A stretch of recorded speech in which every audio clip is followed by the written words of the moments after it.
What do you think the expected win total of the Utah Jazz is? You've lost 3 in a row. You have the Phoenix Suns coming in Friday night at 7. Devin Booker and the Suns looked unbelievably hot last night. Unreal. Sex machine. Right. Devin Booker's a guy that you're not going to be able to stop, but you can still win that game. So my question is, what is the expectation and what is your confidence level that this is a playoff team still today? Yeah, I'm confident in this team. I think that, it may take 5 games to figure out what should be figured out in one game, frankly, but that's because they're young. Will Hardy's young, the players are young, and a lot of people say, oh, well, not the whole roster's young. Right, but the guys that you're running out there regularly who are getting the lion's share of the minutes are relatively young. Outside of Mike, you've got a pretty young core here. And so to me, I look at this team and I say, hey, yeah, I do still think they're a playoff team. I'm not going to get too high or too low on this team. And I think that it's between 40 and 45 wins where they come down. And if that's the case, you're 1,000% a playoff team. And depending on win totals and how all this goes down exactly, you may even scratch into the 6th seed. Maybe, if you're lucky, depending on how it all goes down. So to me, I still think they're right in the heart of the playoff picture. And to me, I don't know why people are panicking. Why are you panicking? Right? They're a 10-win team. They've lost 3 in a row, so they're 10-6 now. There's no reason to be panicking. Panic when they're sub 500. If this team loses 5 more games in a row, okay, then we can panic. Then we can start saying, okay, we're not making adjustments. We're not doing what needs to be done. We're not making that pass to the corner. We're not handling business. Then we're going to have a different conversation. But to me, you've got a lot of time here. I would just stay calm, stay in your lane, just trust that they will get it figured out. And that to me is what needs to happen. And I just, as a Jazz fan, I would tell you, just don't freak out. Let the process play out. They will make the playoffs if Will Hardy is the coach we all think he is. So that's kind of where I think they come down. I think they're a playoff team. I don't have any doubt about that. I think my confidence lies strictly in that you are on a regular basis going to be deeper, not more talented. You're going to be deeper than your opponent. You are going to be able to run out Jordan Clarkson, Colin Sexton, Mike Conley in a guard rotation. You're going to be able to run out up in your front court guys like Olynyk, Markkanen. I mean, certainly Walker Kessler's a guy that I cannot wait to see grow. I think you're just going to be more talented than your competition. Mm-hmm. And I don't see how DeAndre Ayton can be asked to compete with guys like Walker Kessler and Kelly Olynyk, because I think Kelly Olynyk's physicality and his ability to get under your skin, I think that's his best tool. He can shoot the 3. He can finish at the rim. He's a 20-minute-a-night guy on my basketball team.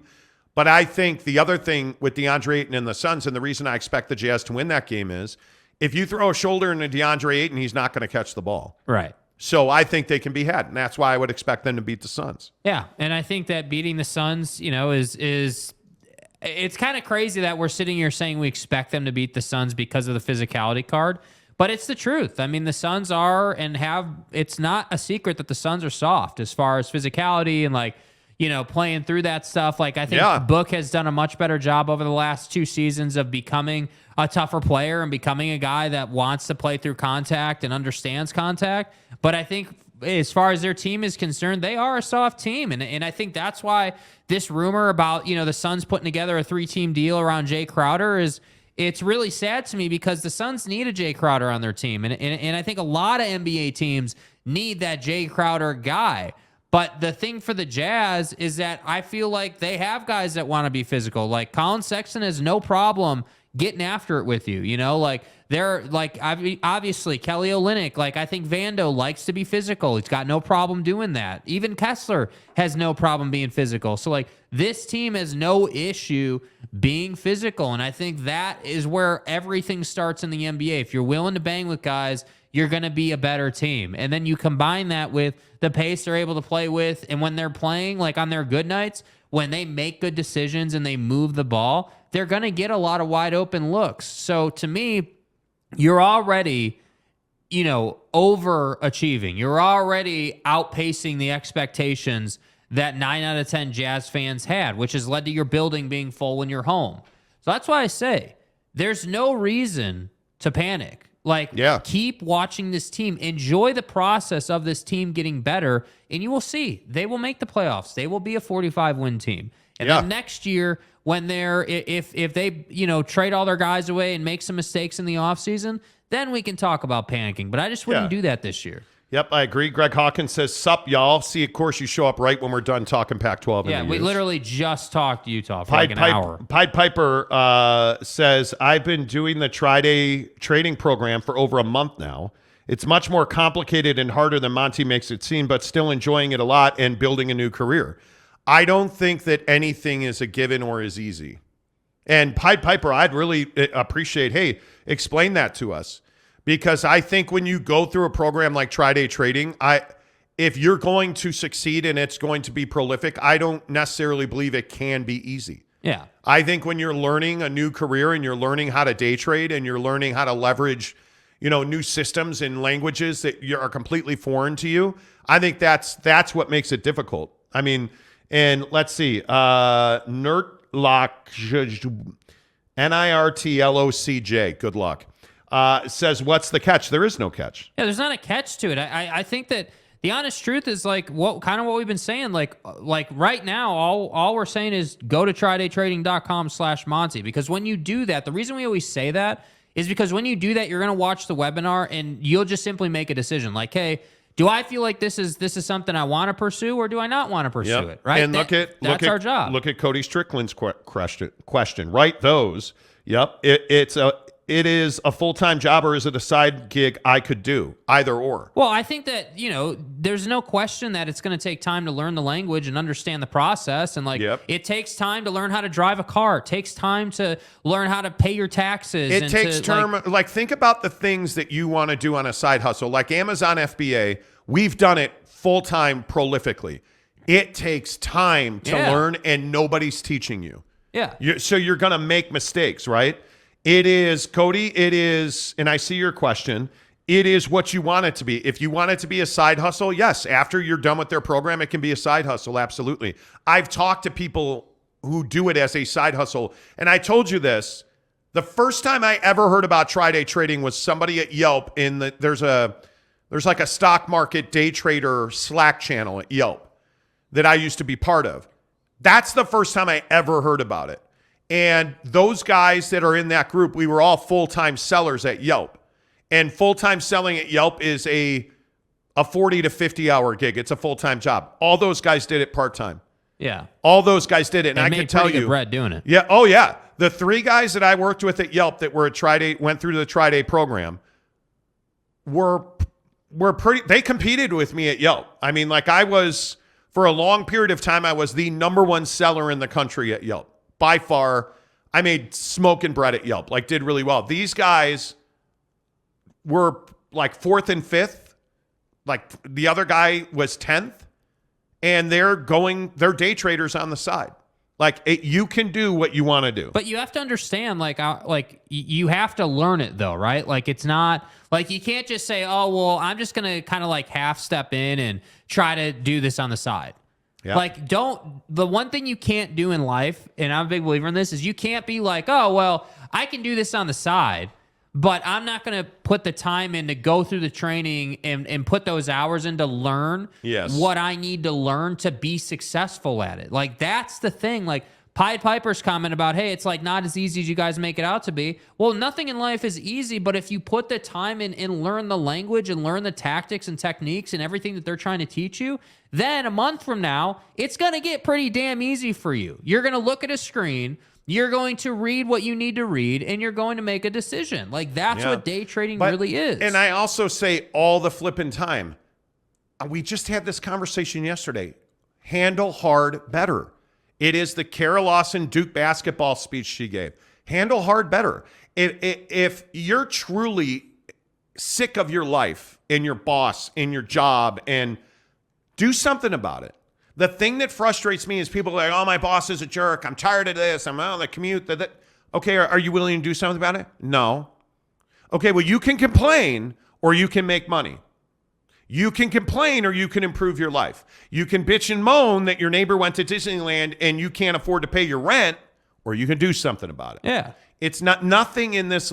If you are going to change careers, how easy do you think that's going to be? It's not going to be easy, nor should it be.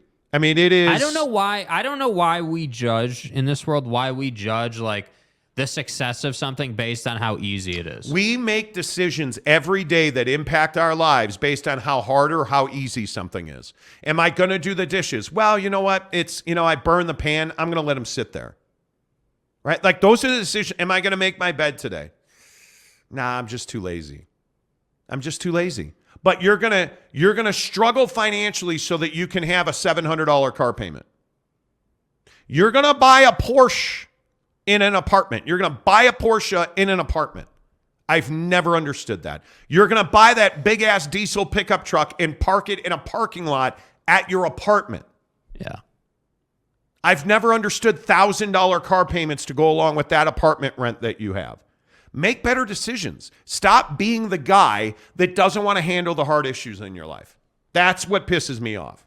That's why day trading, if you want something easy, go work at McDonald's, bro. If you want something easy, go work in a factory making condoms. I don't know what to tell you because that's not easy either. Yeah. Because you know what's going to happen? You're the guy. I guarantee it. And I'm not trying to be a jerk, but tell me I'm wrong. You're the guy who's like, this job sucks. Okay, I'm going to go over here. You're going to be there a month and you're like, this job sucks. I'm going to go over here. You're going to be there a month and you're going to be like, this job sucks. This guy's a dick. My boss sucks. Yeah. It's too hard. It's too busy. I don't like the drive. I don't like this. I don't like that. It doesn't matter what you do. If you're not going to stop complaining, you're not going to start growing. Yeah. Period. End of story. Yeah. There endeth the lesson. By the way, but on these kind of decisions and these kind of conversations, what is, let's say you're 30 years old. What is 35-year-old going to think of you when you get there based on these decisions? And you're going to get there. You're going to be the guy there's one of two ways that men work in this country. You either are going to bitch and moan and you're going to go work that job and you're going to hate every day of it. Or you're going to say, I'm tired of struggling. I'm tired of struggling. So I'm going to make this big change. We did it. And I'm not just saying this to say, oh, look at me. I'm not sitting here preaching at you, telling you that you've got to put your foot in the sand and pivot.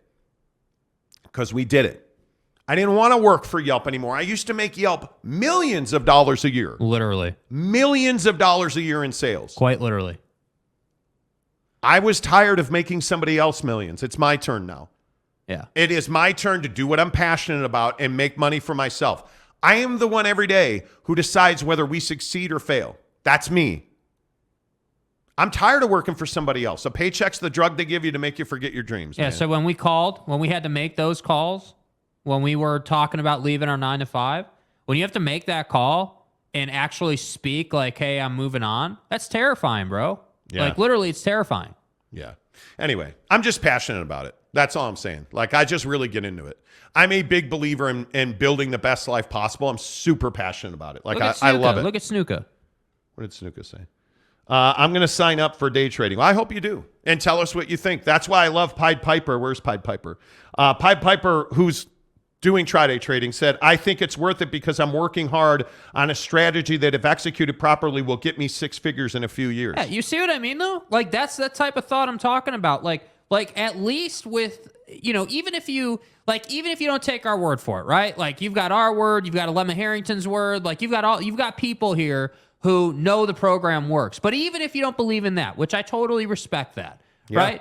Believe in the concept of, hey, if I make a good decision today, right? If I really put my all into something, that should benefit me a couple years from now. Correct. And that's exactly what Pied Piper's saying right there. Yeah, it's not easy. I never promised you easy. I promised you effective. Yes, I promised you results. Good. I promised you good, not easy. Yeah. Let's see, a couple more because we're way late for football at 50. Brian Hornbeck said, I made a change. I retired. My guy. But again, my guy. I love that. But there are a bunch of 30-somethings out there right now in the world who are not going to be in a position to retire.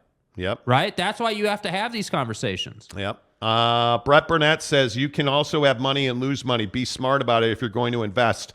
Scams galore. Nicola, for example, Well, I mean, honestly, greed is really good and really bad. Yeah. Yeah, I mean, it's really good and really bad. But hey, it is what it is. Well, I appreciate you guys humoring me. I do. I'm super passionate about life. Like, I just don't believe in sitting around and hoping. I've never believed in hoping. And Salty Drunk, I think, somebody asked why we don't do tri-day trading. Because I'm doing what I'm passionate about right here, right now. Yeah. I make really good money. We make it for ourselves, and we are building an empire. And so in my world, I wake up every day ready to rock and roll. I do not dread getting up at 4 o'clock ever. I do not dread 4 o'clock in the afternoon or 10 o'clock at night. I don't dread it. I mean, frankly, my wife is a titan. Mrs. Monty I married way over my head. We're having serious conversations about whether she should quit her job in corporate America and come and work with us. It's crazy. Yeah. It's crazy. And I am thankful every day. This is what I say every day. I'm so thankful for you guys being here because there's just no way to. In all of this, because we were like, yeah, we have this show and we have some listeners, right? Who are pretty loyal. We had some at that time. Right? If you wind the clocks back, probably, a year is probably when these conversations really started happening. But if you really wind the clocks back to that time, like we had a conversation like, hey man, like how much longer can we work for someone else? How much longer can we? How much time in our lives are we willing to waste? Like you're giving away, if you do the math, right? You're giving somebody else 50 hours a week. Right? Over the course of a working year for an American, that's a lot of time. And we have spent time. Do you guys remember this show? Like, I don't know if Jeremy Bolton's here today. He is right there. He is, yeah, he's here. He says, I feel one of the lucky ones in working and doing what I love. Jeremy Bolton was one of the guys who listened to this show when we had like 20, 30 listeners total. Yeah. Like we generally do 4,000 listeners during a live show, and we'll do like on a daily basis, we do about 20,000 views a day on YouTube. There was a time when we launched this YouTube channel, we were doing 30 views a day. Like we would have 30 people watch the show in its entirety. Think about that. And that's a year and a half ago. Yeah. Or 2 years ago almost. This show never exploded. We built this thing slowly. 30 listeners a day. Yeah, dude. And then we wind up with people like Papa Murphy's Pizza. We all remember the Twitch experiment. Yeah, which was Eric and Raleigh. I don't know if Eric's still here, but he is. Eric and Raleigh was like, dude, you cannot do Twitch. Like, Twitch sucks. And we tried it. Yeah. We tried it. And we took a huge risk. We had gotten up to about 1,000. We were doing the Twitter live stream app. Periscope. We were doing Periscope, and we would get about 1,000 listeners a show on Periscope. And then they decided, hey, we're going to shut down Periscope. And we were like, okay. And then like Twitch started banging on our door. Right. Like I knew a guy who left a radio industry to go build Twitch Sports.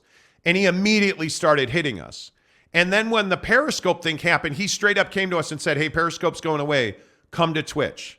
And it was a disaster for us. It was absolutely a disaster for us. So we pivoted right away, tried Zoom for a little while, disastrous.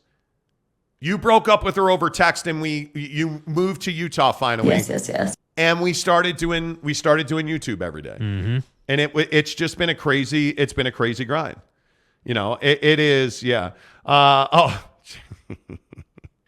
Jeremy Bolton says, what happened to shooting monsters into the garbage cans? Oh, you trying to relive some garbage can basketball? Oh my God. Bro? Is that what I'm hearing right now? I mean, that's crazy, dude. Dude, I remember when we worked at Yelp and we were going to the office in Scottsdale and we would play garbage can basketball every day. Yeah. Yeah, yeah.